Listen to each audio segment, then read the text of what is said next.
नमस्कार साथियों, स्वागत है आप सभी का हमारे अपने YouTube चैनल पढ़ाई अड्डा पे। तो आज मैं आप लोगों के लिए फिर से फिजिक्स का एक बहुत ही इम्पोर्टेंट चैप्टर दोस्तों जिसका नाम है साउंड। ये चैप्टर से आप लोग के एग्जाम में लगभग 15 टू 16 मार्क्स के क्वेश्चन पूछे जाते हैं दोस्तों, और इसमें न्यूमेरिकल्स भी पूछे जाते हैं। तो न्यूमेरिकल्स आप लोग के लिए इम्पोर्टेंट हो जाता है इस चैप्टर से करना, क्योंकि न्यूमेरिकल जो है दोस्तों आपको फुल मार्क्स दे के जाएगा। लेकिन वही अगर आप थ्योरी में आंसर लिखते हैं, अगर थ्योरी लिखते हैं तो आप जो आंसर लिखे हैं वही आंसर टीचर को चाहिए, ये तो जरूरी नहीं है। लेकिन न्यूमेरिकल में क्या होता है कि कैलकुलेशन तो सेम रहता है, कैलकुलेशन तो अलग होता नहीं है। तो इसमें आपको फुल मार्क्स मिल जाएगा दोस्तों। लेकिन थ्योरी में जरूरी नहीं है कि टीचर सेटिस्फाई हो जाए आपके आंसर से और आपको फुल मार्क्स दे दे। इसलिए न्यूमेरिकल जो इसमें पूछा जाएगा दोस्तों वो भी बहुत ही इंपॉर्टेंट है, और बहुत ही easy numerical formula based numericals पूछे जाएंगे। और मैं इसमें लगभग 20 क्वेश्चंस आप लोग के लिए लेके आया हूं, जो कि आपके एग्जाम के पॉइंट ऑफ व्यू से बहुत ही ज्यादा इंपॉर्टेंट है दोस्तों। और सारे के सारे प्रीवियस ईयर क्वेश्चंस को एनालिसिस करके वो क्वेश्चंस को सेलेक्ट किया हूं दोस्तों। तो आप लोग सारे का सारा क्वेश्चंस को ध्यान से देखिएगा, एक एक का सॉल्यूशन ध्यान से देखिएगा। तो चलिए हम लोग चलते हैं पहले क्वेश्चन की ओर। तो यहाँ पे आप देख रहे हैं कि हमारा पहला क्वेश्चन बोल रहा है, the human ear can detect continuous sounds in the frequency range from 20 hertz to 20,000 hertz, assuming that the speed of sound in air is 330 meter per second for all frequencies. So calculate the wavelengths corresponding to the given extreme frequencies of the audible range.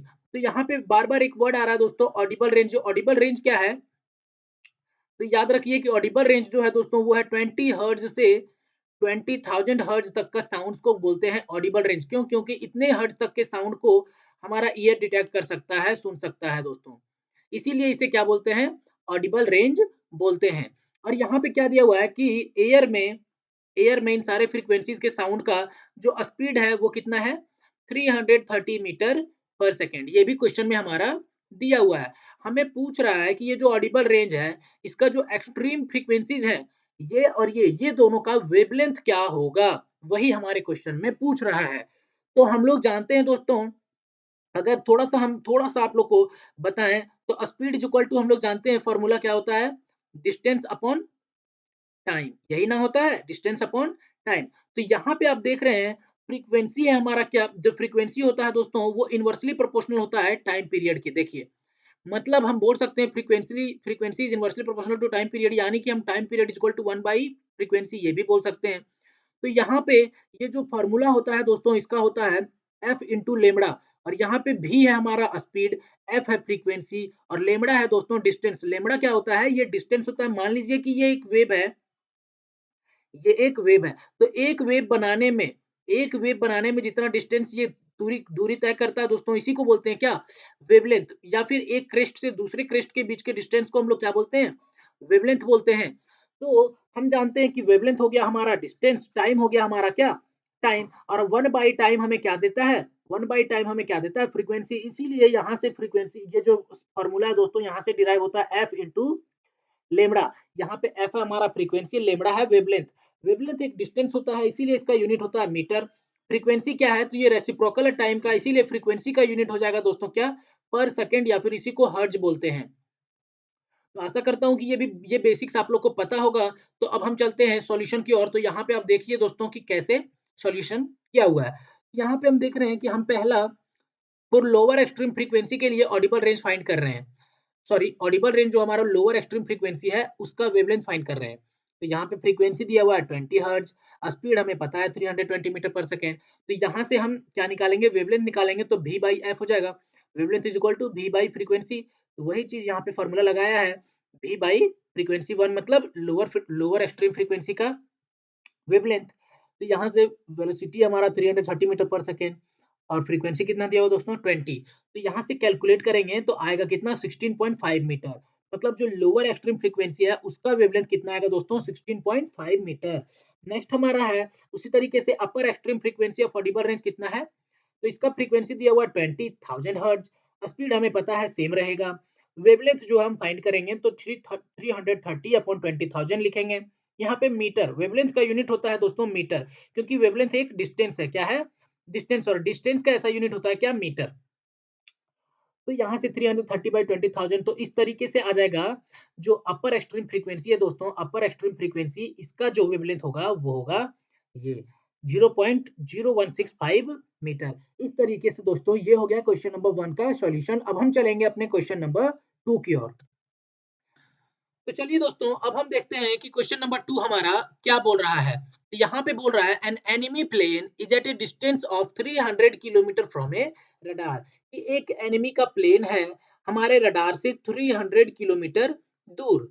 तो question बोल रहा है in how much time the radar will be able to detect the plane, तो कितने समय में हमारा radar detect कर लेगा प्लेन को, कितने समय में हमारा रडार जो है वो प्लेन को डिटेक्ट कर लेगा, वही हमारा क्वेश्चन पूछ रहा है।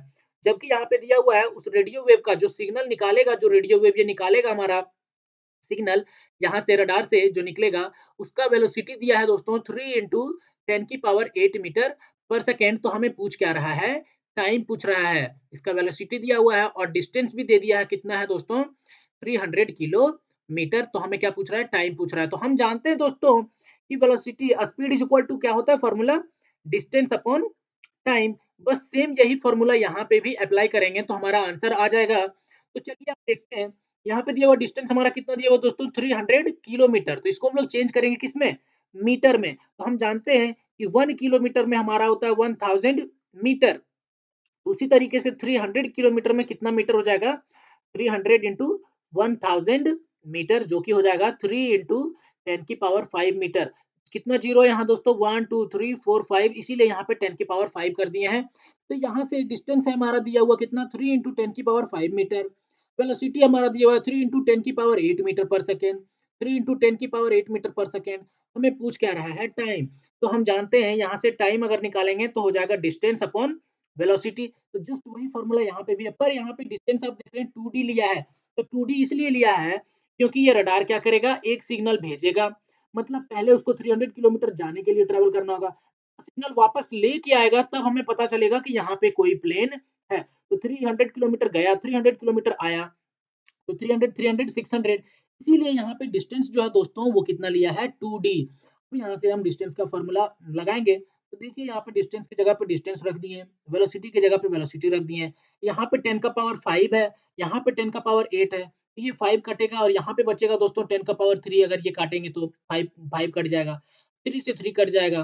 तो यहाँ पे मेरे पास आ जाएगा क्या, 2 इंटू 2/10 की पावर 3 सेकेंड, इतना आया।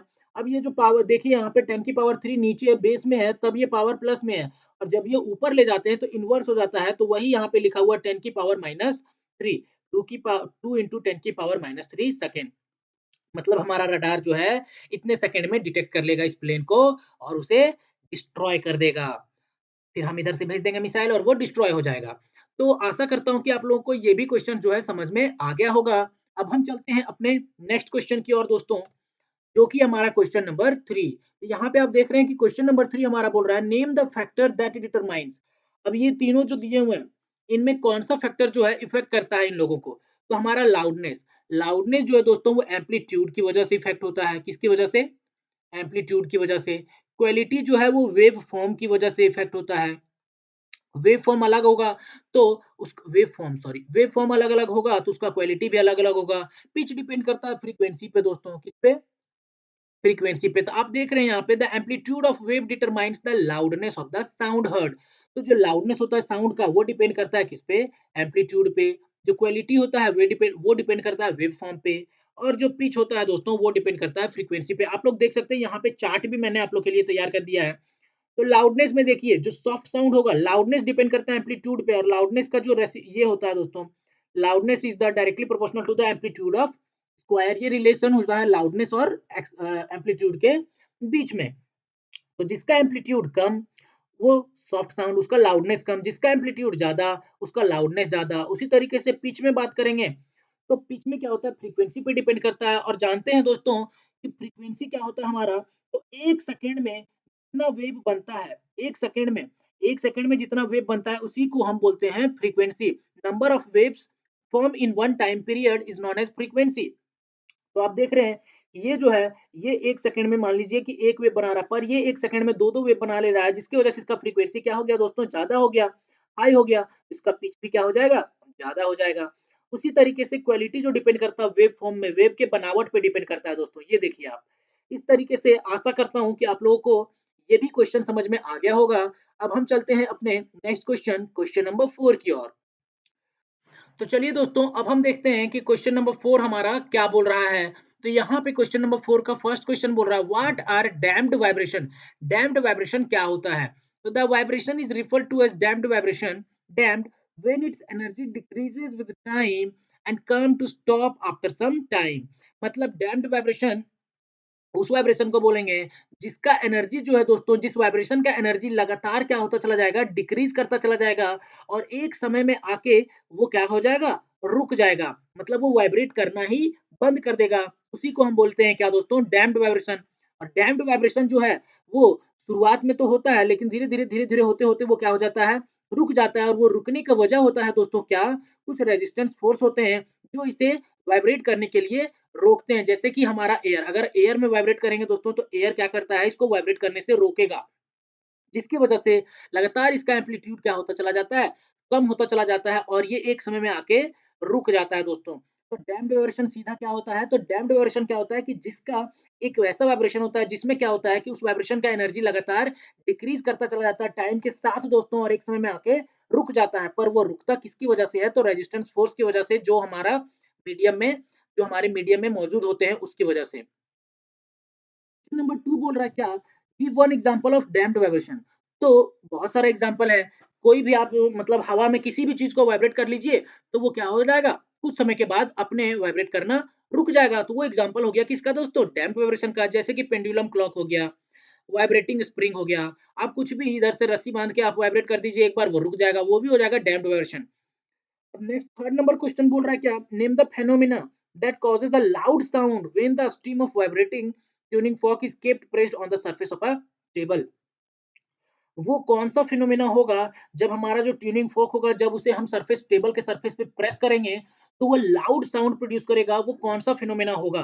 तो जो phenomena, the phenomena which causes the loud sound is resonance. मतलब जब हमारा साउंड जो है लाउड साउंड सुनाई देगा, तो वो कब सुनाई देगा, जब उस फिनोमेना को क्या बोलते हैं, रेजोनेंस। और इस टाइम में क्या होता है कि जो ऑब्जेक्ट होता है और जो वाइब्रेट करता है, तो उसका जो एम्पलीट्यूड होता है दोस्तों, और जो फ्रीक्वेंसी होता है, वो उसकी नेचुरल फ्रीक्वेंसी के बराबर हो जाता है। मतलब हर ऑब्जेक्ट का अपना-अपना कुछ फ्रीक्वेंसी होता है। तो जिस टाइम उस ऑब्जेक्ट का फ्रीक्वेंसी नेचुरल फ्रीक्वेंसी के, उसके नेचुरल फ्रीक्वेंसी के बराबर हो जाता है दोस्तों, उस टाइम एम्पलीट्यूड जो है वो बहुत बड़ा-बड़ा एम्पलीट्यूड बनता है और उस टाइम जो साउंड निकलता है, लाउड साउंड निकलता है, और उसी फिनोमेना को हम लोग क्या बोलते हैं दोस्तों, क्या बोलते हैं, रेजोनेंस बोलते हैं। Due to resonance the amplitude of the vibration of the sound wave increases. वही बोल रहा है कि रेजोनेंस की वजह से ही जो एम्पलीट्यूड है साउंड वेव का, वो भी क्या हो जाता है, बड़ा-बड़ा हो जाता है। वही बोल रहा है दोस्तों। तो आशा करता हूँ कि आप लोगों को यहाँ तक समझ में आ गया होगा। अब हम चलते हैं अपने नेक्स्ट क्वेश्चन, क्वेश्चन नंबर 5। तो चलिए दोस्तों, अब हम देखते हैं क्वेश्चन नंबर 5 हमारा क्या बोल रहा है। क्वेश्चन नंबर 5 का first question, a wire of length 80 centimetre has a frequency of 256 hertz. Calculate the length of the similar wire under similar tension which will have the frequency 1024 hertz. क्या बोल रहा है, एक वायर है दोस्तों जिसका length दिया हुआ है 80 सेंटीमीटर, एल दिया हुआ है 80 सेंटीमीटर, और बोल रहा है क्या कि इसका फ्रीक्वेंसी दिया हुआ है कितना दोस्तों, फ्रीक्वेंसी भी दिया हुआ है न्यू। फ्रीक्वेंसी को डिनोट करते हैं एफ से, भी कहीं कहीं डिनोट करते हैं, कहीं कहीं न्यू से। ये दोनों डिनोट करते हैं, फ्रीक्वेंसी को दोनों से डिनोट किया जाता है। फ्रीक्वेंसी इसका दिया हुआ है कितना, 256 हर्ट्ज दिया हुआ है। पूछ रहा है क्या, एक और वायर है इसी के जैसा, जिसका दोस्तों हमें एल फाइंड करना है। क्या फाइंड करना है, एल फाइंड करना है। और दोनों वायर पे, इस पे जो टेंशन लग रहा है और इस पे जो टेंशन लग रहा है, वो दोनों पे क्या लग रहा है, सेम लग रहा है। टेंशन दोनों पे क्या है, सेम है। और इसका जो फ्रीक्वेंसी दिया हुआ है दोस्तों, वो दिया हुआ है 1024 हर्ट्ज। तो हमें फाइंड क्या करना है, लेंथ फाइंड करना है इस वायर का। तो हम जानते हैं दोस्तों कि फॉर्मूला होता है हमारा क्या, ये म्यू है दोस्तों, फ्रीक्वेंसी है, और ये root under T by mu है। तो यहाँ पे ये फॉर्मूला होता है क्या, frequency of the transverse waves produced in a string. अगर कोई धागा पे फ्रीक्वेंसी जो होता है, ट्रांसवर्स वेव में फ्रीक्वेंसी फाइंड करना है, तो उसका फॉर्मूला होता है दोस्तों क्या, 1/2 L root under T by mu. जहाँ पे एल होता है length of the string, T होता है टेंशन इन द वायर, जो वायर पे या फिर जो स्ट्रिंग में टेंशन लगता है उसको बोलते हैं क्या, टी से डिनोट करते हैं दोस्तों। और उसी तरीके से यहाँ पे म्यू बोल रहा है, mu is the mass per unit length of the wire. जो वायर है उसका मास पर यूनिट लेंथ क्या होता है, म्यू होता है। तो हम जानते हैं since the second wire of the same material, तो वायर जो है सेकंड वाला उसका मटेरियल क्या है, same, so mu remains the same. तो म्यू दोनों के लिए क्या होगा, सेम होगा, इसके लिए भी म्यू और इसके लिए भी म्यू। म्यू दोनों के लिए भी क्या होगा, म्यू वन बराबर म्यू टू, दोनों वायर के लिए म्यू क्या होगा, सेम होगा मटेरियल। तो हमारा बोल रहा है क्या, remains the same, also the tension in the wires remain same. और क्वेश्चन में दिया हुआ है कि सिमिलर वायर है अंडर सिमिलर टेंशन, दोनों का टेंशन भी क्या है, सेम है, और दोनों का म्यू भी सेम है। तो हम जानते हैं क्या कि यहाँ पे म्यू जो होता है वो इनवर्सली प्रोपोर्शनल होता है 1 बाई लेंथ के। तो यहाँ से हम देख सकते हैं mu is the inversely proportional of the length. तो हम यहाँ से फॉर्मूला डिराइव कर लेंगे दोस्तों।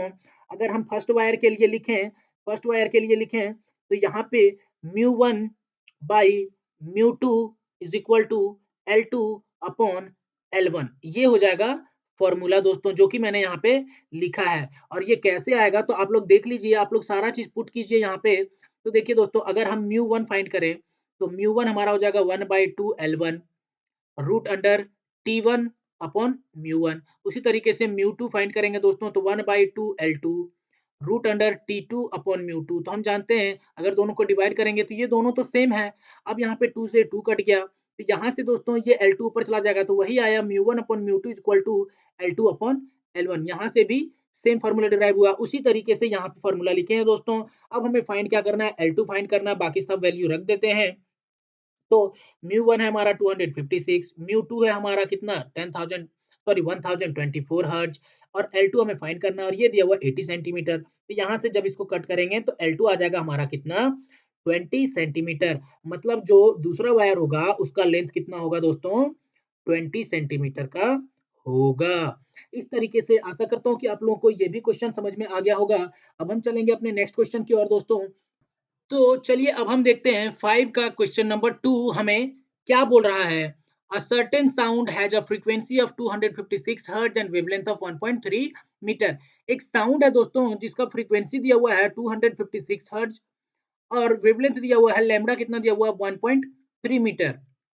तो पूछ रहा है क्या, calculate the speed with which this sound travel. तो ये जो ऊपर वाला जो साउंड दिया हुआ है वो किस स्पीड से ट्रेवल करेगा, वही हमें पूछ रहा है। हम जानते हैं दोस्तों स्पीड इज इक्वल टू क्या होता है, म्यू इनटू लेम्डा। तो यहाँ से हम फाइंड कर लेंगे इसका स्पीड कितना हो जाएगा दोस्तों, जो कि हो जाएगा कितना, म्यू इज इक्वल टू कितना दिया हुआ है 256, लेमड़ा दिया हुआ 1.3, और इसको इस तरीके से मल्टीप्लाई करेंगे दोस्तों तो ये नीचे 10 आ जाएगा, मल्टीप्लाई करेंगे तो 13 6 जा 13 छक्के 78 का 8, हाथ में एक, सॉरी 7, 13 पचे 65, 65 और 5 70 और 2 72 का 2 हाथ में 7, 13 दूनी 26, 26 और 4 30 3 33 और नीचे आएगा 10। तो ये आ जाएगा कितना दोस्तों, स्पीड कितना आ जाएगा इसका, स्पीड इज इक्वल टू आ जाएगा 332.8 मीटर पर सेकेंड। ये आ जाएगा स्पीड ऊपर वाले साउंड का। अब सेकंड क्वेश्चन में हमें पूछ रहा है क्या, what difference would be felt by the listener between the above sound and another sound travelling the same speed the wavelength of 2.6 metre. तो बोल रहा है क्या कि जो लिसनर होगा वो उसे क्या डिफरेंस सुनाई देगा अगर एक दूसरा साउंड है दोस्तों जिसका वेवलेंथ दिया हुआ कितना 2.6 मीटर और इसका दिया हुआ था 1.3 मीटर। तो बोल रहा है कि क्या डिफरेंस अलग चीज सुनाई देगा अगर कोई लिसनर ये दोनों साउंड को सुनेगा, तो किस कंपैरिजन से दोनों को डिफरेंट कर पाएगा। तो अब देखिए पहला हम लोग स्पीड जो है दोस्तों वो फाइंड कर चुके थे यहाँ पे। अब पूछ रहा है क्या कि v is the mu is the frequency of the sound wave and lambda is the wavelength of the sound wave since speed of the both sound waves is same. क्या बोल रहा है, दोनों का जो स्पीड है दोस्तों वो क्या है, सेम है, तो जो कि हम निकाल चुके हैं यहाँ पे। तो उस हिसाब से हम फॉर्मूला अगर लिखना चाहेंगे तो यहाँ पे लिखेंगे v1 is equal to v2। तो v1 is equal to v2 लिखेंगे तो इसका फॉर्मूला हो जाएगा म्यू वन लेमड़ा वन, इसका हो जाएगा म्यू टू लेमड़ा टू। यहाँ से दोस्तों इसका जो म्यू वन दिया हुआ है वो कितना हमें फाइंड क्या करना है, सेकंड का फ्रीक्वेंसी फाइंड करना है, म्यू टू फाइंड करना है। तो यहाँ पे म्यू टू रखेंगे तो mu one lambda one upon lambda two आ जाएगा। इस हिसाब से यहाँ से हम अगर lambda two sorry mu two find करेंगे तो वो कितना आ जाएगा दोस्तों। तो आप देख सकते हैं कि यहाँ पे जो हमारा म्यू टू आ गया वो कितना आ गया 128 हर्ट्ज। तो आप देख सकते हैं कि पहला साउंड का जो फ्रीक्वेंसी है वो है 256 हर्ट्ज और दूसरा का है 128 हर्ट्ज। तो सेकंड का आंसर हो जाएगा since the frequency of the second sound is less compare to the first sound. तो हम देख रहे हैं कि सेकंड साउंड का जो फ्रीक्वेंसी है दोस्तों वो फर्स्ट के कंपैरिजन में कम है। So the listener would find second to be less sharper. तो जो लिसनर है दोस्तों उसे कैसा लगेगा कि सेकंड साउंड है वो कम शार्प है फर्स्ट वाला साउंड से। तो आशा करता हूं कि आप लोगों को ये भी क्वेश्चन समझ में आ गया होगा। अब हम चलते हैं अपने नेक्स्ट क्वेश्चन की ओर दोस्तों। तो यहाँ पे क्वेश्चन नंबर 6 हमारा क्या बोल रहा है, displacement distance graph of two sound waves A and B travelling in a medium are as shown in the diagram below. Study the two sound waves and compare their amplitude and wavelength. यहाँ पे आप देख रहे हैं ये displacement distance graph है दो waves का। कितने वेव्स का है दोस्तों, दो वेव, एक वेव ए है और एक वेव बी है। तो बताइए देख के ये दोनों का कंपैरिजन कीजिए इन दोनों के एम्पलीट्यूड से और वेवलेंथ से। तो अगर हम पहले वेव में आए तो एम्पलीट्यूड ए1 मान लिए जो कि कितना दिया हुआ है 20 सेंटीमीटर। वेव ए का, वेव बी का एम्पलीट्यूड कितना दिया हुआ है दोस्तों 10 सेंटीमीटर, क्वेश्चन में दिया हुआ है आप देख सकते हैं। इसका जो वेवलेंथ है लेमड़ा वन वो लेमड़ा सेंटीमीटर मान लेते हैं इससे कि हमें पता नहीं है। तो वेव ए का जो हम लेमड़ा मान लेते हैं वेवलेंथ मान लेते हैं वो लेमड़ा वन जो कि कितना है लेमड़ा सेंटीमीटर। पर जो सेकंड वेव बी है दोस्तों इसका वेवलेंथ आप देख रहे हैं कितना बन रहा है 2 लेमड़ा बन रहा है। अगर इसका बन रहा है लेमड़ा तो इसका 2 लेमड़ा के बराबर बन रहा है तो इसको मान लेंगे लेमड़ा 2 को क्या 2 लेमड़ा। यहाँ पे आप देख रहे हैं इसका जो वेवलेंथ है दोस्तों इतना में एक ये लेमड़ा बनेगा। लेमड़ा क्या होता है एक वेव बनाने में जितना डिस्टेंस ट्रेवल करता है वही उसका वेवलेंथ होता है, उसी को हम लोग लेमड़ा से डिनोट करते हैं। तो ये एक वेव बनाने में इतना डिस्टेंस ट्रेवल कर रहा है और ये जो बी वेव है वो एक वेव बनाने में इतना डिस्टेंस ट्रेवल कर रहा है, मतलब इस वेव का दुगुना डिस्टेंस ट्रेवल कर रहा है। इसीलिए लेमड़ा 2 को हम यहाँ पे 2 लेमड़ा लिख दिए हैं। तो पहला में हमें क्या पूछ रहा है एम्पलीट्यूड का कंपैरिजन कीजिए। तो हम जानते हैं दोस्तों क्या कि एम्पलीट्यूड ए1 और ए2, ए1 और ए2, ए1 हो जाएगा वेव ए के लिए, ए2 हो जाएगा वेव बी के लिए। तो एम्पलीट्यूड यहाँ से कितना आ जाएगा दोस्तों, यहाँ पे आप देख सकते हैं कि एम्पलीट्यूड कितना दिया हुआ ए का 20 मीटर जो कि है 20 सेंटीमीटर और बी का कितना है 10 सेंटीमीटर। तो उस हिसाब से हम यहाँ पे कट करेंगे तो रेशियो आ जाएगा कितना 2:1। उसी तरीके से the amplitude of wave is 2 times the amplitude of wave B. इसका मतलब ये है कि जो एम्पलीट्यूड वेव ए का होगा वो दुगुना होगा किसके वेव बी के। उसी तरीके से अब वेवलेंथ का हम फाइंड करेंगे। तो वेवलेंथ 1 बाई वेवलेंथ 2, तो वेवलेंथ 1 जो है कितना दिया हुआ है दोस्तों हम माने थे लेमड़ा और वेवलेंथ 2 आया था 2 लेमड़ा। तो लेमड़ा लेमड़ा कट जाएगा जो कि आ गया 1/2, मतलब the wavelength of wave A is half of the wavelength of wave B. मतलब वेव ए का जो वेवलेंथ होगा दोस्तों उसका आधा होगा वेव बी का वेवलेंथ। इस हिसाब से आप लोग को आशा करता हूं कि ये भी क्वेश्चन समझ में आ गया होगा। अब हम चलेंगे अपने नेक्स्ट क्वेश्चन की ओर, क्वेश्चन नंबर 7। तो चलिए अब हम देखते हैं कि क्वेश्चन नंबर 7 हमारा क्या बोल रहा है। बोल रहा है what do you understand by free vibration of a body. Free vibration क्या होता है। तो मान लीजिए कि कोई बॉडी है दोस्तों उसको अगर एक बार हम वाइब्रेट करके छोड़ दिए, एक बार इस पे हम फोर्स लगा के छोड़ दिए, फिर इसे बाहर से कोई हम लगातार फोर्स नहीं दे रहे हैं और उसी की वजह से एक बार जो फोर्स लगाए उसी की वजह से ये वाइब्रेट करने लगे, इसी को हम बोलते हैं क्या नेचुरल या फिर फ्री वाइब्रेशन। तो आप देख सकते हैं the vibrations of a body in the absence of any external force, कोई भी बाहर से इस पे फोर्स ना लगे on it are called the free vibrations. Free vibrations occur when the system is disturbed for a moment. मतलब क्या है कि फ्री वाइब्रेशन तभी होगा जब उस सिस्टम को एक ही बार सिर्फ हम डिस्टर्ब करेंगे and then allowed to move without any restraint और डिस्टर्बेंस, और बिना किसी रुकावट बिना किसी डिस्टर्बेंस के उसको लगातार क्या करने देंगे वाइब्रेट करने देंगे। तो उस तरीके का वाइब्रेशन को हम लोग क्या बोलते हैं दोस्तों फ्री वाइब्रेशंस। तो फ्री वाइब्रेशन का ग्राफ इस तरीके से बनता है। तो यहाँ पे आप देख सकते हैं ये फ्री वाइब्रेशन का ग्राफ है। नेक्स्ट क्वेश्चन हमारा बोल रहा है why does the amplitude of a vibrating body continuously decreases during damped vibration. हम डैम्प्ड वाइब्रेशन का पीछे आप लोग को डिस्कस कर चुके थे कि उसका जो ग्राफ बना था दोस्तों ऐसे बना था, ऐसे। तो बोल रहा है कि डैम्प्ड वाइब्रेशन में एम्पलीट्यूड जो है वो लगातार डिक्रीज क्यों होता चला जाता है। तो हम जानते हैं दोस्तों कि अगर हम अपने अपने इन्वायरमेंट में अगर कोई चीज को वाइब्रेट कराते हैं तो वो वाइब्रेट करते करते करते करते क्या होता है एक समय में रुक जाता है। तो वो रुकता किस वजह से है, तो हमारे आसपास के इन्वायरमेंट के मीडियम की वजह से, हमारे सराउंडिंग की मीडियम की वजह से वो मीडियम क्या करता है उसको रोकने में, उसको रोकता है, उसके एनर्जी को कम कर देता है, जिसके वजह से उसका एम्पलीट्यूड क्या होता चला जाता है दोस्तों डिक्रीज होता चला जाता है। जैसे कि यहाँ पे देख सकते हैं every body has its natural frequency, her body का अपना एक नेचुरल फ्रीक्वेंसी होता है वाइब्रेट करने का। पर when a body vibrates some energy is dissipated to overcome the frictional और air resistance।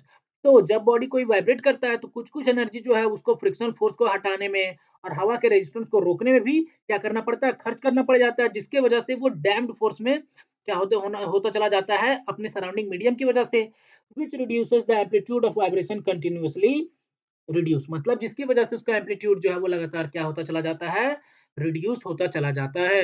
अब हम चलेंगे अपने नेक्स्ट क्वेश्चन, क्वेश्चन नंबर 8। तो चलिए दोस्तों, अब हम देखते हैं कि क्वेश्चन नंबर 8 हमारा क्या बोल रहा है। क्वेश्चन नंबर 8 बोल रहा है, a person is standing at the sea shore, an observer on the ship which is anchored in between a vertical cliff and a person on the shore fires a gun.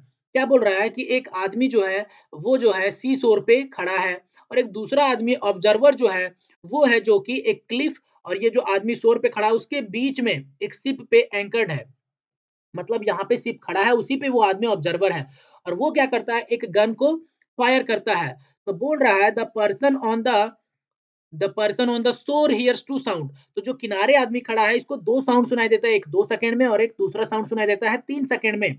After seeing the smoke of the fired gun, जैसे ही ये fire करता है gun को तो उसका धुआं देख के इसको दो साउंड सुनाई देता है, एक 2 सेकंड में और एक 3 सेकंड में। और यहाँ पे दिया हुआ है the speed of sound in the air is 320 meter per second. और जो साउंड का स्पीड है एयर में वो कितना दिया हुआ है, 320 मीटर पर सेकेंड दिया हुआ है। तो कैलकुलेट करने बोल रहा है the distance between the observer, इस ऑब्जर्वर और on the ship and the person on the शोर। तो ये जो आदमी किनारे खड़ा है सो, और ये ऑब्जर्वर जो शिप पे खड़ा है इसके बीच का डिस्टेंस जो है बोल दोस्तों वो फाइंड करने हमें बोल रहा है। तो ये जैसे ही गन फायर करेगा दोस्तों तो उसके जो पहला साउंड जो इसको सुनाई देगा वो 2 सेकंड में सुनाई देगा। तो वही बोल रहा है क्या, फर्स्ट का सॉल्यूशन बोल रहा है the person on the shore hears the first direct sound after 2 second. तो पहला जो साउंड सुनाई देगा उसको डायरेक्ट सुनाई देगा 2 सेकंड वाला फ्रॉम द ऑब्जर्वर से।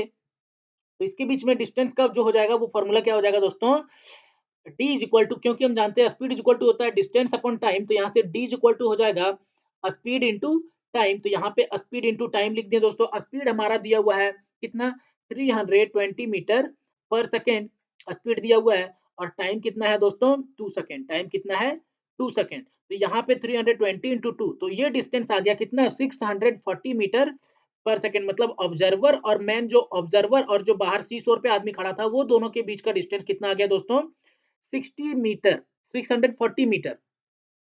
अब नेक्स्ट क्वेश्चन बोल रहा है the distance between the cliff and the observer on the ship. अब ये जो क्लिफ है ये, और ये जो ऑब्जर्वर है डी यहाँ, इसके बीच का डिस्टेंस अब हमें फाइंड करने बोल रहा है। तो यहाँ पे अब देखिए दोस्तों, बोल रहा है let the distance between the cliff and the observer be be d meter. अब ये जो ऑब्जर्वर है ये, और ये जो क्लिफ है उसके बीच का डिस्टेंस माना है कितना दोस्तों, डी मीटर माना है। और ये वाला डिस्टेंस तो हम फाइंड कर चुके थे 640 मीटर, ये वाला डिस्टेंस हम इसी में फाइंड कर चुके थे 640 मीटर। तो बोल रहा है therefore the second sound heard by the man on the शोर, जो शोर पे आदमी उसको जो सेकंड साउंड सुनाई देगा वो कितने समय, कितने टाइम में सुनाई देगा, 3 सेकंड में। द टोटल डिस्टेंस ट्रेवल, तो यहाँ से पहला डिस्टेंस ये ट्रेवल करेगा साउंड यहाँ पे, फिर यहाँ से टकरा के फिर से ये डी डिस्टेंस ट्रेवल करेगा और फिर 640 मीटर ट्रेवल करेगा, तब जाके ए को सुनाई देगा। ये टोटल डिस्टेंस ट्रेवल कितना करेगा दोस्तों, इतना ट्रेवल करेगा, जो कि हो जाएगा 2d प्लस 640 मीटर। तो फिर से हम यहाँ पे टाइम दिया हुआ कितना, 3 सेकंड, फिर से लगाएंगे speed of sound is equal to total distance by total time. यहाँ से हमें फाइंड क्या करना है, डी। तो total distance upon time is equal to 320 meter per second, speed दिया हुआ था। तो ये 3 इधर मल्टीप्लाई होगा तो 960 हो जाएगा, 2d प्लस 640, ये 640 सब्ट्रैक्ट होगा दोस्तों, 320 आ गया, 2d, तो d इज इक्वल टू आ गया कितना, 160 मीटर। मतलब यहाँ से यहाँ का डिस्टेंस कितना है, 160 मीटर। तो इस तरीके से दोस्तों इसका भी सॉल्यूशन आप लोगों को समझ में आ गया होगा। अब हम चलेंगे अपने नेक्स्ट क्वेश्चन, क्वेश्चन नंबर 9। तो चलिए दोस्तों, अब हम देखते हैं कि क्वेश्चन नंबर 9 हमारा क्या बोल रहा है। बोल रहा है the diagram above shows a wire stretched over a sonometer. ये एक सोनोमीटर है दोस्तों, इसके ऊपर देखिए ये एक वायर जो है वो खींचा हुआ है, ठीक है। Stems of two vibrating tuning fork A and B are touched to the wooden box of the sonometer। ये एक वाइब्रेटिंग ट्यूनिंग फॉर्क है A और B, ये दोनों जो है दोस्तों इस वुडन बॉक्स को टच कर रहा है ये ट्यूनिंग फॉर्क से। तो बोल रहा है क्या, तो it is observe that the paper rider, ये पेपर राइडर यहाँ पे ये देख रहे हैं, ये पेपर राइडर जो स्मॉल पीस ऑफ पेपर है present on the wire flies off, ये ऊपर उड़ने लगता है when the stem of vibrating tuning fork B is touched to the wooden box. जब ये ट्यूनिंग फॉर्क बी को जब हम इस वुडन बॉक्स से टच करते हैं तो ये जो पेपर है दोस्तों ये वायर के ऊपर उड़ने लगता है। But the paper just vibrates when the stem of vibrating tuning fork a, लेकिन जब ये ट्यूनिंग फॉर्क ए को इस वुडन स्टेम में जब हम टकराते हैं, टच कराते हैं, तो ये वाइब्रेट सिर्फ करता है, ये उड़ता नहीं है पेपर। तो पूछ रहा है क्या क्वेश्चन में, मतलब सीधा समझ लीजिए कि ये एक सोनोमीटर है, इसके ऊपर एक वायर बंधा हुआ है और इस वायर पे एक छोटा सा पेपर ऐसे करके लटकाया हुआ है दोस्तों। जब इस वुडन बॉक्स को हम ट्यूनिंग फॉर्क बी से जब इसको टच कराते हैं तो ये जो पेपर है ये वायर के ऊपर उड़ने लगता है, लेकिन जब ए से टच कराते हैं तो ये वहीं पे वाइब्रेट करता है। तो उसी के बेसिस पे क्वेश्चन पूछ रहा है क्या, name the phenomena when the paper rider just vibrate. तो वो कौन सा फिनोमेना होगा जब पेपर सिर्फ वाइब्रेट करेगा, तो वो सिचुएशन होगा दोस्तों फोर्स वाइब्रेशन का, मतलब लगातार हमको उसको पटकना पड़ता रहे होगा, तब जो है वो लगातार क्या करेगा, वाइब्रेट करते रहेगा। कौन, पेपर। और दूसरा कंडीशन, जब ट्यूनिंग फॉर्क बी को जब हम मार रहे हैं वहां पे, ट्यूनिंग फॉर्क बी मतलब दूसरा क्वेश्चन हमें बोल रहा है when the phenomena of the paper rider flies off, उस फिनोमेना का नाम बताइए जब पेपर राइडर फ्लाई ऑफ कर जाएगा, ऊपर उड़ने लगेगा, मतलब वहां पे क्या आ जाएगा, रेजोनेंस आ जाएगा। रेजोनेंस मतलब जब ट्यूनिंग फॉर्क बी हम इस पे टच कर रहे हैं, जिसकी वजह से क्या हो रहा है, उस टाइम जो है एम्पलीट्यूड जो है वो क्या बन रहा है, मैक्सिमम बन रहा है। एम्पलीट्यूड मैक्सिमम बनने की वजह से ये जो पेपर राइडर है दोस्तों, ये हवा में फ्लाई करने लग रहा है, तो वो कौन सा फेनोमेना होगा, रेजोनेंस फेनोमेना होगा। नेक्स्ट क्वेश्चन बोल रहा है why does the paper rider fly off when the stem tuning fork b is touched to the box. तो जब हम स्टीम ट्यूनिंग फॉर्क बी को जब टच कर रहे थे इस बॉक्स से, तो पेपर राइडर ऊपर क्यों उड़ जा रहा था, वही क्वेश्चन पूछ रहा है। तो the paper rider flies off when the stem of the tuning fork B is touched to the box। तो बोल रहा है कि पेपर राइडर ऊपर इसलिए उड़ जाता था क्योंकि the frequency of vibration of the tuning fork B is equal to the natural frequency of the frequency of vibration of the stretched wire। मतलब जब ट्यूनिंग फॉर्क बी को जब हम वुडन बॉक्स पे पटक रहे थे, तब जो उसका फ्रीक्वेंसी था दोस्तों, वो उस वायर के नेचुरल फ्रीक्वेंसी के बराबर हो गया। मतलब holding the paper rider at resonance occur, और उसी टाइम क्या हो गया, रेजोनेंस हो गया, रेजोनेंस कंडीशन आ गया। रेजोनेंस कंडीशन आ गया तो एम्पलीट्यूड बड़ा बड़ा बनने लगा, जिसकी वजह से जो पेपर राइडर है दोस्तों वो ऊपर फ्लाई करने लगा। अब हम देखेंगे अपना नेक्स्ट क्वेश्चन, क्वेश्चन नंबर 10। तो चलिए अब हम देखते हैं कि क्वेश्चन नंबर 10 हमारा क्या बोल रहा है दोस्तों। बोल रहा a man playing a flute is able to produce notes of different frequencies. एक आदमी जो है वो बांसुरी को बजाता है अलग अलग टोन में। तो बोल रहा है if he closes the holes near his mouth, अगर अपने मुंह के पास वाले होल्स को वो क्या कर दे, क्लोज कर दे, तो will the pitch of the note produces increase और डिक्रीज। तो जो साउंड निकलेगा उसका पिच जो होगा दोस्तों वो इंक्रीज होगा या डिक्रीज होगा। गिव अ रीजन, रीजन देके समझाइए। तो देखिए दोस्तों हम लोग जानते हैं कि when the holes near the mouth are close, अगर माउथ के नजदीक वाले होल्स को हम क्लोज कर दें, तो द इफेक्टिव लेंथ, तो जो इफेक्टिव लेंथ होगा, effective length of air column जो होगा वो क्या हो जाएगा, इंक्रीज कर जाएगा। और इसके इंक्रीज करने की वजह से पिच जो होता है दोस्तों वो क्या कर जाता है, डिक्रीज कर जाता है। क्यों, क्योंकि फ्रीक्वेंसी जो है वो इनवर्सली प्रोपोर्शनल होता है लेंथ ऑफ एयर कॉलम के। अगर लेंथ ऑफ एयर कॉलम हम बढ़ाएंगे तो फ्रीक्वेंसी क्या होगा हमारा, डिक्रीज करेगा। फ्रीक्वेंसी डिक्रीज करेगा तो पिच भी हमारा क्या करेगा, डिक्रीज करेगा, क्योंकि पिच और फ्रीक्वेंसी आपस में डायरेक्टली प्रोपोर्शनल होते हैं।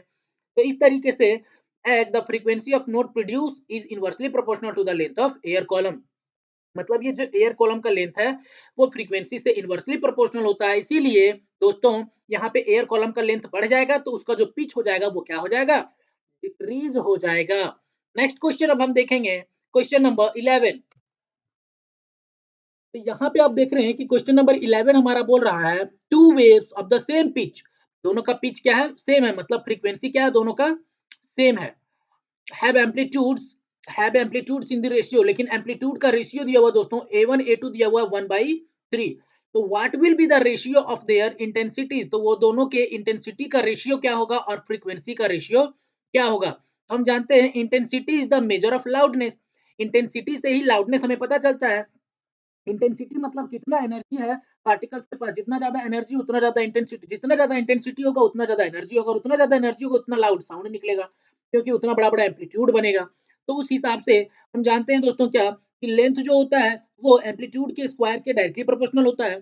तो लेंथ L1 लेंथ L2 निकाल लेंगे तो मतलब हम उसका इंटेंसिटी भी निकाल लिए। तो यहाँ पे L1 L2 रखेंगे A1 का स्क्वायर 1 का स्क्वायर, 3 का स्क्वायर, 1/9, दैट मीन्स 1:9 आ जाएगा किसका, इंटेंसिटी का कंपैरिजन रेशियो। अब हम फाइंड करेंगे फ्रीक्वेंसीज। तो बोल रहा है क्या, दोनों का फ्रीक्वेंसी जो सॉरी पिच क्या है, दोनों साउंड का सेम है, मतलब फ्रीक्वेंसी क्या है, सेम है, तो फ्रीक्वेंसी का जो रेशियो आएगा दोस्तों वो आएगा 1:1।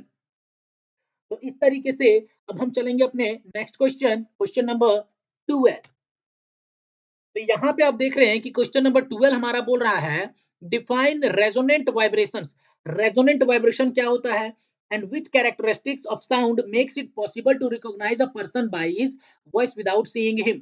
और एक ऐसा कैरेक्टरिस्टिक्स बताइए साउंड का जिससे कोई आदमी जो है दो अलग अलग साउंड्स के वॉइस को रिकॉग्नाइज कर सके बिना उसे देखे। तो पहला क्वेश्चन हमारा रेजोनेंट क्या होता है दोस्तों, रेजोनेंट वाइब्रेशन। तो resonant vibrations are vibrations of high amplitude which are produced when the natural frequency of the vibrations of the vibrating body is equal to its the frequency of the force vibration imposed on it। मतलब resonant vibration एक ऐसा vibration होता है जिसमें amplitude जो है दोस्तों वो बहुत बड़ा बनता है, हाई एम्पलीट्यूड का होता है, और जिस ऑब्जेक्ट पे रेजोनेंट वाइब्रेशन आता है उस ऑब्जेक्ट का जो नेचुरल वाइब्रेशन होता है दोस्तों, जो नेचुरल वाइब्रेशन होता है वो उसके फोर्स वाइब्रेशन के बराबर हो जाता है, और उसमें जो फ्रीक्वेंसी भी होता है उस ऑब्जेक्ट का वो नेचुरल फ्रीक्वेंसी के बराबर हो जाता है। उस सिचुएशन में जो ऑब्जेक्ट वाइब्रेट करता है उसको रेजोनेंट वाइब्रेशन बोलते हैं, और उस टाइम एम्पलीट्यूड जो बनता है दोस्तों बहुत बड़ा बड़ा एम्पलीट्यूड, हाई एम्पलीट्यूड बनता है। तो यहाँ पे आप देख सकते हैं क्या बोल रहा है, an increase in the vibration amplitude of an object caused by another body vibrating at the same frequency. तो और उसी कंडीशन को हम लोग क्या बोलते हैं दोस्तों, रेजोनेंस बोलते हैं। नेक्स्ट क्वेश्चन बोल रहा है कि किस कैरेक्टरिस्टिक्स ऑफ साउंड से जो है वो हम बिना साउंड को वॉइस को देखे हम डिटेक्ट कर लेंगे कि वो कैसा साउंड है।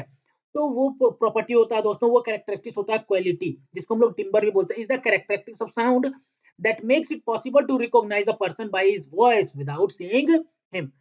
हम आवाज से बता देंगे उसका क्वालिटी साउंड का। नेक्स्ट क्वेश्चन है क्वेश्चन नंबर 13 की ओर अब हम चलेंगे दोस्तों। तो यहाँ पे आप देख रहे हैं कि क्वेश्चन नंबर 13 हमारा क्या बोल रहा है, it is observe that during march past, जब सैनिक लोग मार्च पास्ट करते हैं तो we hear a bass drum distinctly from a distance compare to the side drums. तो हम जो बेस ड्रम होता है दोस्तों, बेस ड्रम मतलब जो बीच वाला ड्रम होता है उसका साउंड बहुत लाउड सुनाई देता है as compare to side drum. तो बोल रहा है ऐसा, बोल रहा है name the characteristics of sound associated with the above observation. तो कौन सा कैरेक्टरिस्टिक्स है साउंड का जो अबव ऑब्जर्वेशन में जो हम लोग पढ़े उसको एसोसिएट करता है। तो वो हो जाएगा लाउडनेस। क्योंकि लाउडनेस क्यों, तो रीजन पूछ रहा है, give the reason for above observation. तो हम लोग जानते हैं दोस्तों कि इसमें क्या है कि बेस ड्रम का जो सरफेस एरिया है वो क्या है, ज्यादा है as compare to side drums, जिसकी वजह से इसका जो एम्पलीट्यूड बनेगा, बेस ड्रम का एम्पलीट्यूड बनेगा वो ज्यादा बनेगा as compare to the greater than the vibration side drums. Side drums के जो एम्पलीट्यूड होंगे वो थोड़े कम होंगे, लेकिन बेस ड्रम का जो एम्पलीट्यूड होगा दोस्तों वो ज्यादा होगा, जिसकी वजह से इसका जो लाउडनेस होगा वो ज्यादा होगा। तो वही बोल रहा है loudness of bass drum is increase compare to the side drums, it can be distinctly hear from the distance. इसीलिए जब हम दूर से सुनाई देता है, हमें सुनते हैं तो बेस ड्रम का साउंड हमें ज्यादा सुनाई देता है और साइड ड्रम्स का साउंड कम सुनाई देता है। इसका रीजन बस यही है कि बेस ड्रम का सरफेस एरिया ज्यादा होने की वजह से उसका एम्पलीट्यूड ज्यादा हो जाता है, जिसकी वजह से उसका लाउड साउंड सुनाई देता है, और साइड ड्रम का सरफेस एरिया कम होने की वजह से इसका एम्पलीट्यूड कम होता है, जिसकी वजह से ये थोड़ा कम सुनाई देता है। अब हम चलेंगे अपने नेक्स्ट क्वेश्चन, क्वेश्चन नंबर 14 की ओर दोस्तों। तो ये रहा हमारा क्वेश्चन नंबर 14। क्या बोल रहा है, a pendulum has a frequency of 5 vibrations पर सेकंड। एक पेंडुलम है जिसका फ्रीक्वेंसी है 5 वाइब्रेशन एक सेकंड में, वो कितने बार वाइब्रेट कर लेता है वो pendulum 5 times. An observer starts the pendulum and Fyers a gun simultaneously. एक ऑब्जर्वर जो है एक साथ ही में इधर पेंडुलम को वाइब्रेट करके छोड़ दिया और इधर गन भी फायर कर दिया। तो बोल रहा है ही hears the eco from a cliff after 8 vibrations of the pendulum. तो ये पेंडुलम जब 8 वाइब्रेशन कर लिया उसके बाद उसको एक इको सुनाई दिया उसके क्लिफ से। तो बोल रहा है if the velocity of the sound in air is 340 metre per second then find the distance between the cliff and the observer. तो बताइए कि ये क्लिफ और ये जो ऑब्जर्वर है ये क्या किया, यहाँ पे अपने पास एक पेंडुलम रखा था और ये एक फायर क्या किया, गन को फायर किया। तो ये जब गन फायर किया और ये पेंडुलम को भी वाइब्रेट कर दिया, जैसे ही ये वाइब्रेट किया और ये गन को फायर किया, फायर करने के बाद यहाँ से उसको एक इको सुनाई दिया कितने सेकंड में, 8 कितने टाइम में, तो 8 वाइब्रेशन जब ये कर चुका था मेरा पेंडुलम, तब उसको एक इको सुनाई दिया। तो पूछ रहा है क्या कि ये आदमी और ये जो क्लिफ है इसके बीच में डिस्टेंस कितना होगा, वही पूछ रहा है। तो आप लोग देख सकते हैं दोस्तों, time taken for one vibration, हम जानते हैं कि 5 वाइब्रेशन कर रहा है 1 सेकंड में। एक वाइब्रेशन कितने सेकंड में करेगा, 1/5 सेकंड्स में। तो टाइम टेकन फॉर 8 वाइब्रेशन, तो 8 वाइब्रेशन के लिए करने में वो कितना समय लेगा, 8/5 सेकंड। यूनिटरी मेथड यूज होगा दोस्तों, जैसे कि दिया हुआ है 5 वाइब्रेशन, सॉरी ऐसे कर लें कि 5 वाइब्रेशन जो कर रहा है वो 1 सेकंड में कर रहा है, तो 1 वाइब्रेशन कितने सेकंड में करेगा, 1/5 सेकंड में। उसी तरीके से 8 वाइब्रेशन कितने सेकंड में करेगा दोस्तों, 8/5 सेकंड में। वही चीज यहाँ पे लिखा हुआ है, तो यही हमारा क्या मिल गया, टाइम मिल गया। अब टाइम मिल गया, और हम जानते हैं ये जो अब ये जो आदमी जो जो बच्चा है दोस्तों, ये जो फायर गन किया, तो ये फायर जो ये गन जो है यहाँ से यहाँ जाएगा और फिर ये वापस अपने पोजीशन पे आएगा, मतलब d plus D 2d distance travel करेगा। तो यहाँ पे हमने 2d लिखा है दोस्तों, इसीलिए। तो चलिए अब हम फाइंड करते हैं, क्या क्या फाइंड करते हैं, डिस्टेंस d कितना होगा, और वेलोसिटी भी दिया हुआ है दोस्तों यहाँ पे, कितना एयर में दिया हुआ है 340 मीटर पर सेकेंड। तो हम लोग जानते हैं फॉर्मूला क्या होता है दोस्तों, speed is equal to 2d upon time. तो यहाँ से हमें d फाइंड करना है, तो d इज इक्वल टू हो जाएगा vt अपॉन 2, जो कि यहाँ पे आप देख सकते हैं फॉर्मूला हमने लगाया है। उस हिसाब से जब हम वैल्यू सारा पुट करेंगे, तो 340 जो कि स्पीड है हमारा, 8 इंटू 8/5 सेकेंड टाइम दिया हुआ इंटू 2, ये जो 2 है दोस्तों, तो इस हिसाब से हमारा डिस्टेंस कितना आ जाएगा, 272 मीटर। मतलब अगर हम यहाँ से फॉर्मूला निकालें, डिस्टेंस कितना आ जाएगा, v इंटू 2, v मेरा दिया हुआ 340, टाइम हमारा दिया हुआ कितना दोस्तों, 8/5 और बाई 2, तो 2 5 जा 10, ये कटेगा, ये जीरो कटा, और यहाँ से इसको जब मल्टीप्लाई किए तो कितना आ गया, 272 मीटर। मतलब ये लड़का जो क्लिफ है उसके बीच का डिस्टेंस कितना है दोस्तों, 272 मीटर। तो आशा करता हूं कि आप लोगों को ये भी क्वेश्चन समझ में आ गया होगा। अब हम चलेंगे अपने नेक्स्ट क्वेश्चन की ओर दोस्तों, जो कि क्वेश्चन नंबर है 15। तो यहाँ पे आप देख रहे हैं कि क्वेश्चन नंबर 15 हमारा बोल रहा है, two pendulum c and d are suspended from a wire. एक वायर है, उससे दो पेंडुलम को, सी और डी पेंडुलम को लटकाया गया है, जो कि आप फिगर में देख सकते हैं। Pendulum C is made to oscillate by displacing it from its mean position. Pendulum C को जो है डिस्प्लेस किया गया अपने मीन पोजीशन से इसको ऑसिलेट करने के लिए। तो it is seen that D also start oscillating. तो देखा गया क्या कि थोड़ा देर के बाद डी भी, मतलब डी भी जो है ऑसिलेट करना स्टार्ट कर दिया। मतलब हम ऑसिलेट कराएं, हम वाइब्रेट कराएं किसको, सिर्फ सी को, तो डी भी अपने आप वाइब्रेट करने लगा। तो name the type of oscillation c will execute. तो सी किस टाइप का वाइब्रेशन किया, किस टाइप का ऑसिलेशन किया दोस्तों, तो C will execute free vibration, damped vibration if the medium is present. अगर मान लीजिए कि एक बार हम इसको वाइब्रेट करके छोड़ दिए, तो ये अपना फ्री वाइब्रेशन करेगा, मतलब नेचुरल वाइब्रेशन करेगा। उस टाइम अगर मान लीजिए कि यहाँ पे मीडियम है, तो वो डैम्प्ड वाइब्रेशन कहलाएगा। अगर मीडियम नहीं है, ये वैक्यूम है, तो वो फ्री वाइब्रेशन कहलाएगा। लेकिन जो डी एग्जीक्यूट करेगा वो कौन सा ऑसिलेशन कहलाएगा, तो डी एग्जीक्यूट फोर्स्ड ऑसिलेशन। तो डी कौन सा ऑसिलेशन करेगा दोस्तों, फोर्स्ड ऑसिलेशन करेगा। उसी तरीके से थर्ड क्वेश्चन हमारा पूछ रहा है, the length of the D is made to equal to C. अगर डी का जो लेंथ है वो सी के बराबर कर दिया जाए, सी के बराबर कर दिया जाए डी का भी लेंथ, तो क्या बोल रहा है, then what difference will you notice in the oscillation of d. तो आप डी के ऑसिलेशन में क्या नोटिस कीजिएगा, अलग चीज। तो बोल रहा है क्या, if the length of the D is made to equal to C. अगर डी का भी जो जो पेंडुलम है उसको सी के बराबर कर दे उसका लेंथ, तो क्या होगा, the amplitude of vibrations of the pendulum D increases subsequently. तो क्या होगा कि जो एम्पलीट्यूड होगा पेंडुलम डी के वाइब्रेशन का, वो क्या होगा, धीरे धीरे बढ़ जाएगा। और जो फेनोमेनन आ जाएगा उसमें, वो कौन सा फेनोमेना आ जाएगा दोस्तों, रेजोनेंस आ जाएगा। क्या आ जाएगा, रेजोनेंस। तो what is the nature of the phenomena when the length of D is made to equal to C. तो कौन सा फेनोमेना आ जाएगा दोस्तों, रेजोनेंस आ जाएगा। मतलब शुरुआत में ये जब सी था और ये डी डी था, तो जब शुरुआत में जब सी को वाइब्रेट किए, तो वो हमारा हो गया कौन सा वाइब्रेशन दोस्तों, प्री वाइब्रेशन। और उसी की वजह से डी भी वाइब्रेट करने लगा, तो वो फोर्स वाइब्रेशन की वजह से वाइब्रेट करने लगा।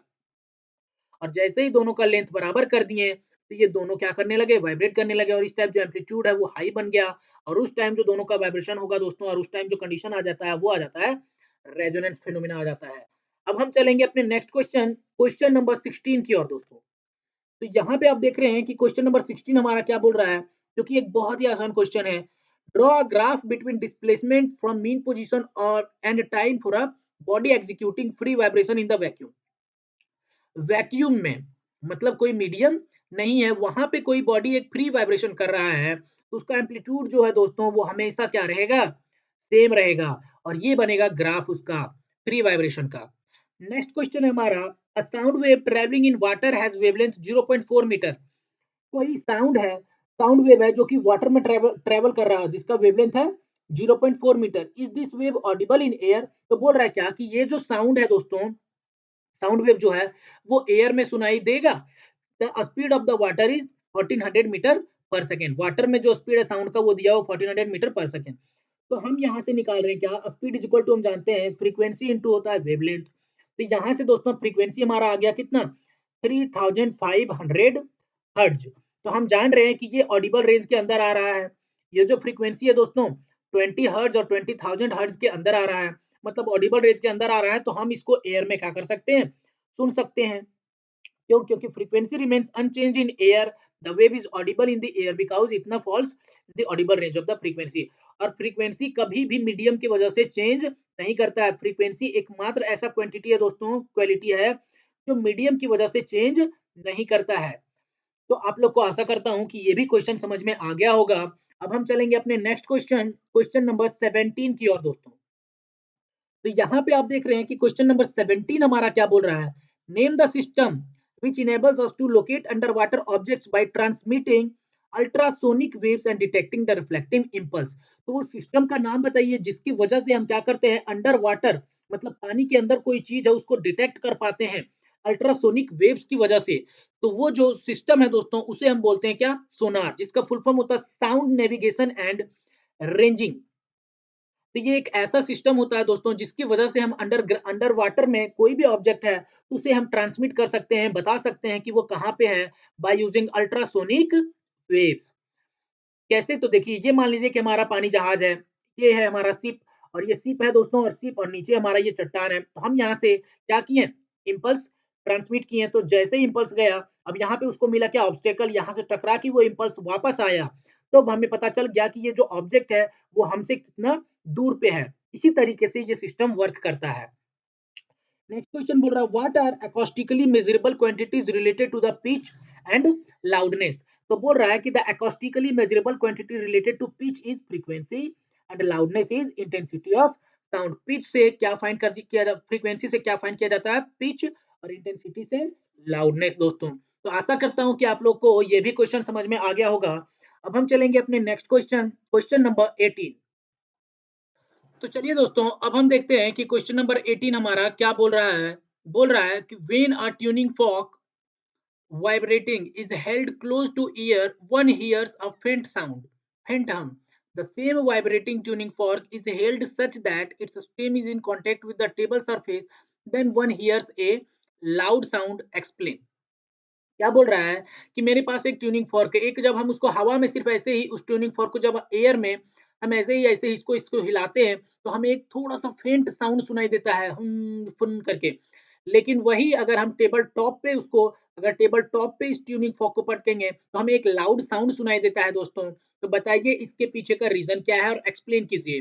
तो बोल रहा है क्या, when the stem of tuning fork is placed in contact with the table top, it sets the table surface in a small vibration, but a large number of air molecules in contact with the table surface also vibrates, vibrating thereby producing a loud sound। क्या होता है कि table top पे जैसे हम tuning fork को पटकते हैं तो ये इसके अंदर जो इसका एरिया, सरफेस एरिया ज्यादा होता है, जिसकी वजह से ज्यादा पार्टिकल्स एयर मॉलिक्यूल्स के ज्यादा पार्टिकल्स को ये वाइब्रेट करता है, और ज्यादा पार्टिकल्स को वाइब्रेट करेगा तो लाउड साउंड प्रोड्यूस होगा। नेक्स्ट क्वेश्चन हमारा बोल रहा है a man is standing in front of a vertical Cliff, fire से गन। ये एक वर्टिकल क्लिफ है दोस्तों, इसके सामने एक आदमी खड़ा है और वो एक गन को फायर कर रहा है। वो और he hears the echo after 3.5 second, और 3.5 सेकंड के बाद उसको एक इको सुनाई देता है दोस्तों, 3.5 सेकंड के बाद। On moving closer to the cliff by 84 meter, अब ये आदमी जो है इस क्लिफ की तरफ 84 मीटर आगे आ गया, तब ही हियर्स द इको। इस टाइम ये जो इको सुना दोस्तों वो सुना 3 सेकंड के बाद। तो बोल रहा है calculate the distance of the Cliff from the initial position of the man. तो यहाँ से यहाँ से यहाँ के बीच का जो डिस्टेंस है दोस्तों इस क्लिफ का, ये वाला डिस्टेंस, इसको फाइंड करने बोल रहा है। तो हम जानते हैं दोस्तों फॉर्मूला क्या होता है, v is equal to 2d upon t. तो यहाँ से देख सकते हैं for first echo t1 is equal to क्या हो जाएगा 2d अपॉन v, जो कि t1 कितना है 3.5 सेकंड, इसको हम मान लिया इक्वेशन 1। उसी तरीके से सेकंड इको जो है t2 जो कि कितना है 3 सेकंड, इसको मान लिया इक्वेशन 2। अब दोनों इक्वेशन को क्या कर दिए, डिवाइड कर दिए, इक्वेशन 1 और इक्वेशन 2 को क्या कर दिया दोस्तों, डिवाइड। तो यहाँ पे हम देख रहे हैं क्या कि हमें मिला d minus 84 upon d is equal to मिला 3 अपॉन 3.5। तो यहाँ से ये 3.5 इससे मल्टीप्लाई इधर आ गया, ये डी जो है इधर क्रॉस मल्टीप्लाई कर दिए, तो ये डी इसके साथ 3d और ये 3.5 ये दोनों के साथ मल्टीप्लाई होगा दोस्तों। और यहाँ से आ जाएगा 3.5d minus 3.5 into 84 equal to 3d। यहाँ से 3.5d माइनस 3d को 3d इधर प्लस में था इधर ले आए माइनस में आ गया, ये दोनों को मल्टीप्लाई करके इधर माइनस में था दोस्तों इधर आ गया प्लस में आ गया। 0.5d सब्ट्रैक्ट किए तो इज इक्वल टू 294 और यहाँ से d आ गया दोस्तों 588 मीटर। इस तरीके से यहाँ का डिस्टेंस है दोस्तों कितना, 588 मीटर। तो आशा करता हूँ कि आप लोगों को ये भी क्वेश्चन समझ में आ गया होगा दोस्तों। अब हम चलेंगे अपने नेक्स्ट क्वेश्चन की ओर दोस्तों। तो ये रहा हमारा क्वेश्चन नंबर 19। यहाँ पे बोल रहा है when a body vibrates under a periodic force the vibrations of the body are always in natural vibration. इसका आंसर हो जाएगा, अब बोल रहा है two notes are produce of two different musical instruments, दो अलग अलग म्यूजिकल इंस्ट्रूमेंट से दो नोट ऑफ डिफरेंट फ्रीक्वेंसी का, दो अलग अलग इंस्ट्रूमेंट से म्यूजिकल इंस्ट्रूमेंट से दो नोट्स प्रोड्यूस हो रहा है such that they have same loudness, दोनों दोनों दोनों का लाउडनेस भी सेम है, दोनों का पिच भी सेम है।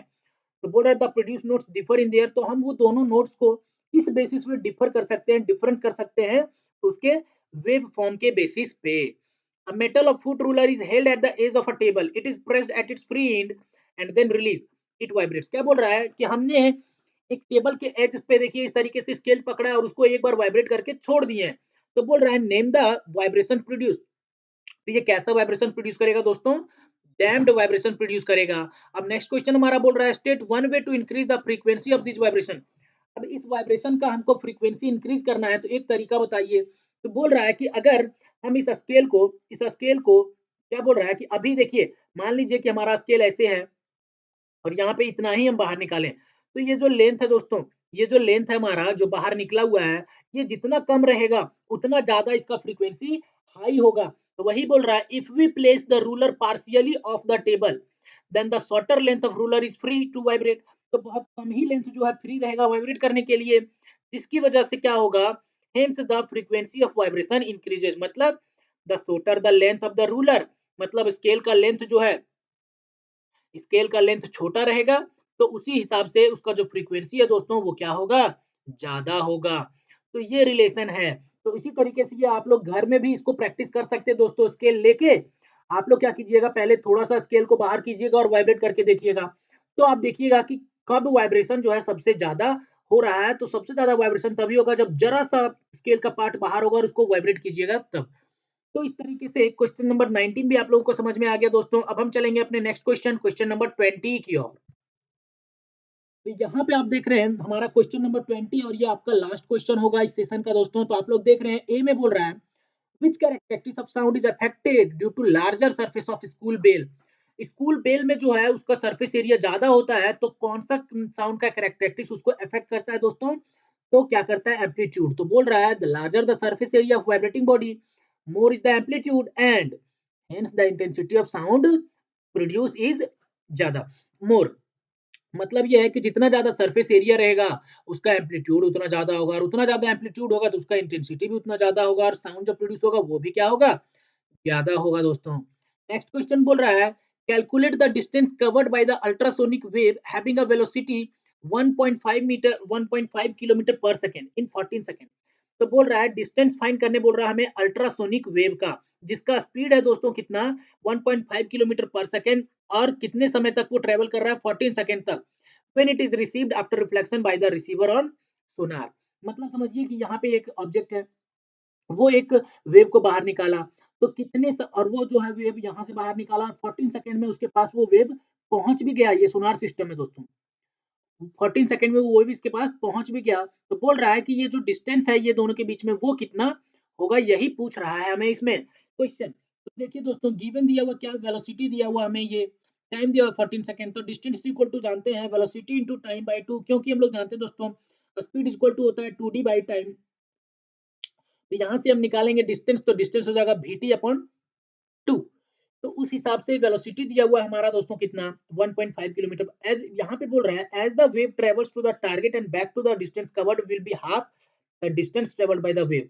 वही बोल रहा है क्या कि मतलब जैसे ही हम, अब यहाँ पे देखिए दोस्तों, ये बोल रहा है कि जैसे जैसे वेव जो अपनी टारगेट की ओर ट्रेवल करेगा और back to the distance covered, फिर अपने डिस्टेंस की ओर वापस आएगा, will be half the distance travelled by the wave. मतलब उसका आधा वेव, आधा डिस्टेंस होगा दोस्तों। तो वही बोल रहा है substituting the value in the above formula we get. अब इस फार्मूला पे हम अपना वैल्यू रखेंगे। तो वेलोसिटी हमारा 1.5, टाइम हमारा 14 सेकंड, 2 से डिवाइड किए तो हमारा आ गया 10.5 kilometre. 10.5 kilometre, hence the distance covered by the ultrasonic wave is 10.5 kilometre. तो आशा करता हूं दोस्तों कि आप लोगों को ये सारा का सारा क्वेश्चंस बहुत ही अच्छा लगा होगा, और अगर अच्छा लगा तो हमारे चैनल को सब्सक्राइब करें दोस्तों, और अपने दोस्तों के साथ ये पूरा वीडियो को शेयर करें दोस्तों। और साथ ही साथ आप लोग को अगर अच्छा लगा तो कमेंट भी करें, और जहाँ पे भी किसी भी तरीके का कोई दिक्कत हो तो कमेंट बॉक्स में कमेंट जरूर करें दोस्तों। और मैं आप लोग को बता देता हूँ कि हमारा टेलीग्राम चैनल है @पढ़ाई अड्डा। आप लोग टेलीग्राम में जाके इसको सर्च करके ज्वाइन कर सकते हैं, क्योंकि इस टेलीग्राम चैनल पे मैं इसका सारा, इस पूरे क्लास का पीडीएफ जो है दोस्तों अपलोड कर दूंगा, तो जिसे आप लोग वहां से डाउनलोड करके देख सकते हैं।